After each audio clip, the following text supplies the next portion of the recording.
Bismillahirrahmanirrahim. Assalamualaikum warahmatullahi wabarakatuh. Perkenalkan, nama saya Nur Fauziah dengan NIM 4011802777 dari kelas Ekonomi Syariah H. Di sini saya akan memaparkan tentang studi kasus dari perlindungan konsumen. Untuk kasus sendiri saya mengambil yakni nilai kerugian konsumen sebesar 1 triliun selama 5 bulan. Kemudian untuk kejadiannya ini di Tanjung Pinang dengan kasus yakni Badan Perlindungan Konsumen Nasional atau BPKN mencatat selama periode Januari sampai Mei 2021 terdapat 2.398 pengaduan dengan total nilai kerugian konsumen mencapai 1 triliun. Itu dijelaskan pada diskusi mengenai kebijakan perlindungan konsumen di kantor Gubernur Kepulauan Riau Tanjung Pinang pada tanggal 8 Juni 2021. Beritanya saya kutip dari Antara. Untuk kasusnya sendiri itu ada 2 kejadian, yakni yang pertama tentang pengaduan konsumen pada sektor jasa keuangan, yakni ada sebuah kasus yakni gagal bayar asuransi Jiwasraya, yakni ada 1.831 pengaduan.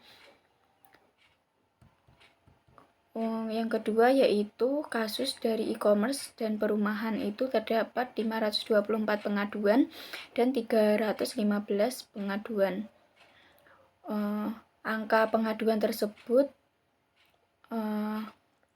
merupakan kerugian konsumen pada tahun ini. Kemudian untuk dibandingkan dengan sepanjang tahun 2020 ini mengalami peningkatan, yakni pada tahun 2021 di mana ada 1.372 pengaduan dengan total nilai kerugian konsumen mencapai 493 miliar, itu terjadi pada tahun 2020. Untuk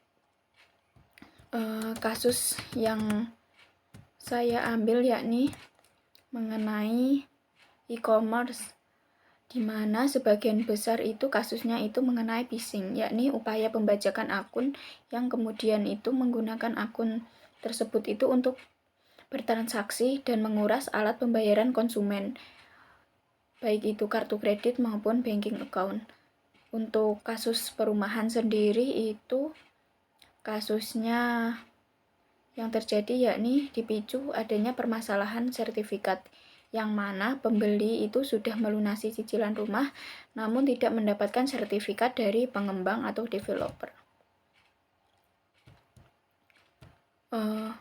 Untuk pengembang dan atau developer itu bahkan menggunakan sertifikat pemilik rumah itu ke bank, padahal itu tidak boleh. Termasuk pengembang pilot yang menyebabkan konsumen itu dirugikan. Akan tetapi BPKN Badan Perlindungan Konsumen Nasional itu juga akan berupaya untuk melindungi serta memulihkan hak-hak konsumen yang merasa dirugikan. Contohnya itu seperti yang sudah saya jelaskan tadi, konsumen yang tidak mendapatkan sertifikat rumah dari pengembang maka bisa langsung mereka itu melapor ke BPKN atau Badan Penyelesaian Sengketa Konsumen tingkat baik itu tingkat kabupaten maupun tingkat provinsi.